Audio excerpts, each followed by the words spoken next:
اور یہ صاحب اوورال مجھے بتائیے کہ جو نیشنل سیکیورٹی پالیسی پیش کی گئی، ایک تو یہ کہ اس پالیسی کا پیش ہونا پاکستان میں اور پھر معیشت کو اس کی بنیاد قرار دینا، اوورال اس انیشیٹو کو آپ کیسے دیکھتے ہیں؟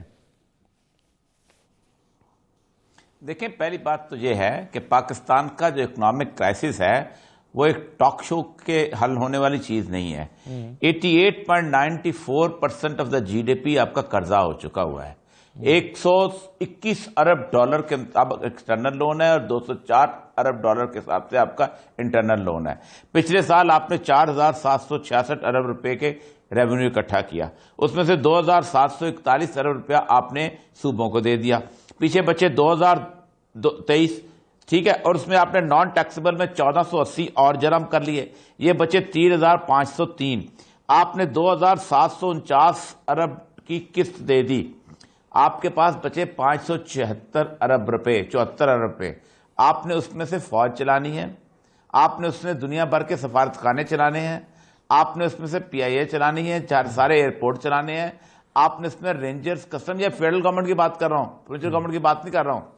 آپ مجھے بتائیے کہاں کہاں کٹ لگے گا اور کس کس جگہ کٹ لگے گا اور کہاں آپ اس کو پہلی بات تو یہ ہے کہ آپ ایک ورکیبل سجیشنز ہونی چاہیے کہ کیا کیا جا سکتا ہے۔ مسئلہ یہ ہے کہ میں تو گزشتہ 2 سال سے 3 سال سے یہ کہہ رہا ہوں کہ بھائی جان یا تو ڈیفالٹ کرو اور اس کے بعد لوگوں سے کہو کہ یہ کام کریں، اور یا اس کے بعد یہ ہے کہ جس طرح لیٹن امریکہ کے ملکوں نے کھڑے ہو کے کہا تھا ہم نہیں دیتے ٹیکس، ایرک ٹوساں یہ میرے سامنے آج بھی اس کا committee for the abolition of the illegitimate debt کا ہے، کوریا نام تھا پرائم منسٹر کا جو کہ ایکواڈور کا آ گیا تھا، اس نے کہا تھا نہیں کرتے۔ یہ برسلز کی کمیٹی وہاں پہنچی تھی، 1000 فائلیں انہوں نے دیکھی تھی، لاکھوں کانٹیکٹ ریویو کیے تھے، اور انہوں نے کہا تھا 82 to 83% جو ہے آپ کا ڈیٹ الیجیٹیمیٹ ہے، اور ڈیفینیشن کی تھی انہوں نے that which has accrued for the benefit of the few, جو قرضہ چند لوگوں کے فائدے کے لیے جاتا ہے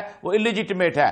آپ کو پتہ ہے انہوں نے اپنے خود سکوک اور ان کے جو اپنے بانڈ وڈرا کیے تھے وال سٹریٹ سے، اور ساری دنیا دوڑی آئی تھی and they agreed to it کہ ہاں 80% تمہارا ہے۔ اور آپ کو پتہ ہے وہ جب انہوں نے وڈرا کیے تھے تو ان کا سائز اکانومی کا اتنا بڑھ گیا تھا کہ انہوں نے ہر طرف خرچہ کرنا شروع کر دیا تھا، اب صحت پہ، تعلیم پہ، اور دنیا ایگری کی تھی۔ مسئلہ سارا یہ ہے کہ غیرت کے معاملے ہیں، آئی ایم ایف کے سامنے کھڑا ہونا، آپ اور نیوکلیر پاور نہیں تھی اس کی اسٹریٹجک امپورٹنس اس طرح کی نہیں تھی۔ مسئلہ پتہ کیا ہے، پاکستان میں کوئی کھڑا ہو کے ویسٹ کو آنکھیں دکھانے کی کوشش نہیں کرتا۔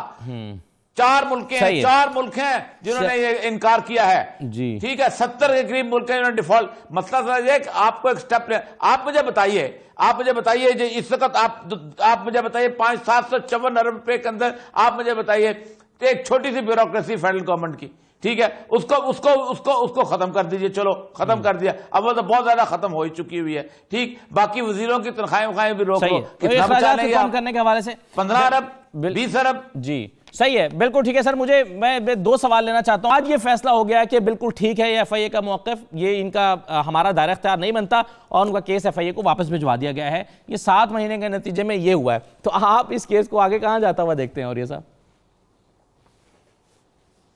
دیکھیں، پاکستان کے اندر یہ جو ٹرائل ہو رہا ہے نا 2-3 سال سے، اس نے پاکستان کی تاریخ کے اندر بڑے مزے کی چیزیں پیدا کی ہیں۔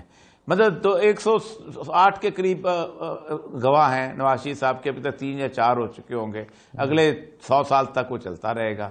سب سے اہم بات یہ ہے کہ نواز شریف صاحب کے کیس پہ بڑی مزدار بات چل رہی تھی، میں ایڈ کرنا چاہوں گا، یہ جوڈیشل ہسٹری دنیا کی اس کے اندر واحد کیس ہے، مزدار قسم کا کیس۔ اس میں ایک عدالت، یعنی جو انٹرنیشنل کنونشن ہے نا قیدیوں کا، وہ یہ کہتا ہے کہ قیدی کو بہترین ٹریٹمنٹ دینی چاہیے، لیکن جیل کے اندر یا ایسے انسٹیٹیوشن کا تو آپ کرامویل اٹھا کے وہاں لے جاؤ، لیکن بندہ کرامویل نہیں جا سکتا۔ یہ بڑی انٹرنیشنل کنونشن آپ اٹھا لیں جنیوا کا، باقی اس کے حساب سے لا بنتے ہیں کہ اس کا حق حاصل ہے۔ ایک عدالت پاکستان کی ایک آدمی کو، کنوکٹڈ کرمنل کو آپ بھیج دیا کہاں پر؟ باہر، وہاں جہاں اس کی کوئی جورسڈکشن نہیں، جہاں اس کا نوٹس سرو نہیں ہو سکتا، جہاں وہ کسی کا وارنٹ نہیں نکال سکتی، جی کوئی تعلق ہی نہیں ہے. پھر ایک ایسے آدمی کو ضمانت دیتی ہے کہ جو ٹھیک ہے اس کو مان لیا صاحب عزت آدمی ہے, چیف منسٹر ہیں, وہ ضمانت لیتا ہے. اگر وہ جا کے کہے کہ میں آپ کو واپس لینا چاہتا ہوں اور نواز شریف صاحب کہیں کہ مجھے اغوا کیا جا رہا ہے, تو اس پہ تو اغوا کا مقدمہ لگ جاتا ہے, کیونکہ وہ تو انڈیپینڈنٹلی ایک ویزے کے تحت وہاں پہ کیا ہوا ہے. تو پاکستان نہ ایکسٹریڈیشن ٹریٹی ہے نہ کچھ اور چیز ہے. ایک بات طے ہے کہ جو دونوں پارٹیاں بیٹھی ہوئی نا, ایک کہتی تھی کہ نواز شریف یہ ہے, چور ہے, فلاں ہے جی ٹھیک ہے, اور دوسری کہتی تھی کہ یہ ہمارے پر سیاسی کیس بناتے ہیں. ایک مجرم بنتا ہے, دوسرا ان سے فیسلٹیز دیتا ہے. فیسلٹیز انہوں نے اسی سے لی, کسی اور سے نہیں لی. پاکستان کے اندر کوئی 15 دن کے لیے کوئی عمران خان کے جگہ کوئی اور آ کے نہیں آ کے بیٹھ گیا تھا کہ جس نے وہ میڈیکل بورڈ بنا دیا اور یہ کر دیا اور یاسمین راشد کی جگہ کوئی کسی اور کو لگا دیا. سارا کچھ انہی سے لیا, انہی سے لے کے باہر گئے. وہ اس کو کچھ کہہ رہا ہے, ایک تو یہ جوڈیشل ہسٹری کے اندر. دوسرا یہ ہے کہ نواز شریف صاحب کو کوئی نہیں لا سکتا, سمپل سی بات ہے. آپ نے جس طریقے سے بھیجا ہے, ان کی خود سویٹ ول ہوگی تو آ جائیں گے, ظاہر بات ہے.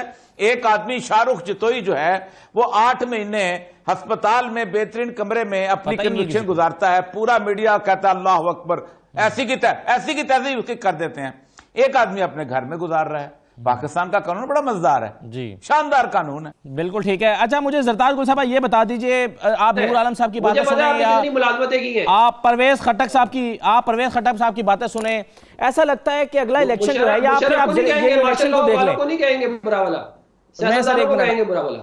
میں ایک منٹ آتا ہوں آپ کے پاس. زرتاج صاحب ایسا لگتا ہے اگلا الیکشن احتساب کے نعرے پر نہیں, پرفارمنس, مہنگائی, گیس اور بجلی کی فراہمی پر ہوگا. سر انشاءاللہ اگلا الیکشن پاکستان تحریک انصاف اپنی پرفارمنس پہ جیتے گی, اور 2023 میں ہم کلین سویپ کریں گے. ہمارے پاس پبلک سے جو ہم نے وعدے کیے تھے کہ ہم لوگ اپنی اکانومی کو بہتر کریں گے, احساس پروگرام میں 260 ارب جو ہم سالانہ دیتے ہیں, بیواؤں یتیموں کی کفالت کرتے ہیں, کلائمیٹ چینج کو ٹیکن کرنے کے لیے جو ہم نے 10 بلین سونامی کیا, پاکستان کے تمام بچوں کے لیے ون یونیفارم سلیبس ہم لوگ لے کر آئے. ہم نے فورن پالیسی میں پاکستان کے گرین پاسپورٹ کی ہم لوگوں نے عزت کروائی ہے. پروگرام ہم لے کر آئے ہیں.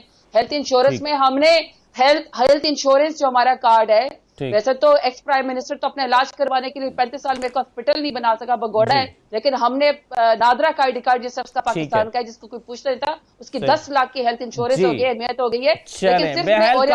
فرق ڈالے گا آپ کے خیال میں؟ ایک سیکنڈ اسد, میری بات سنیں.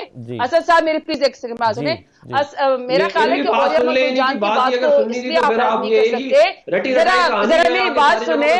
کھڑے ہوتے تو ان پیچھے جب ہاتھ باندھ کے کھڑے ہوتے تو ان کے منہ سے جب سیاست کی باتیں, ریاست کی باتیں اور اکانومی کی باتیں اس لیے اچھی نہیں لگتی کہ اسٹیٹ بینک ہو یا کوئی بھی بینک ہو پاکستان کا, جب ان کی اپنی دور حکومت تھی, انہوں نے مصنوعی جو ہے وہ مہنگائی کو ختم کرنے کے لیے پاکستان کے سارے ریزرو جو ہے وہ پھونک ڈالے تھے. اور انہوں نے کیا کیا تھا کہ انہوں نے اسٹیٹ بینک کو نوٹ چھاپنے کی مشین بنا دیا تھا. میری میموری جو ریکال کر رہی ہے, کل جو شوکت ترین صاحب نے آن ریکارڈ پارلیمنٹ کے اندر جو تقریر کی, اور یہ انہی کا ہی میرا خیال میں شاید خاقان عباسی کا جواب دیا, انہوں نے کہا کہ ٹریلینز کے لحاظ سے نوٹ چھاپے گئے تھے. یعنی آپ کا کیا مطلب ہے کہ یعنی آپ نے اسٹیٹ بینک کو مذاق بنایا ہوا ہے کہ آپ جو ہے وہ اسٹیٹ چھاپنے کی مشین بنا رہے, کیونکہ جو اصل پیسے تھے اس سے تو آپ نے مے فیئر کے فلیٹ بنا لیے, وہ آپ نے دبئی کے ٹاورز بنا لیے, وہ تو اپنے بچوں کے لیے, آنے والی نسلوں کے لیے بھی آپ نے پاکستان کو گروی رکھ کے جو ہے وہ آپ نے جو ہے وہ اثاثے بنا دیے, جس کا آپ کے پاس کوئی جواب نہیں. آپ سے پوچھے تو آپ کہتے جمہوریت کو خطرہ ہے, کبھی آپ قطری خط لے آتے, کبھی آپ قطری شہزادے لے آتے.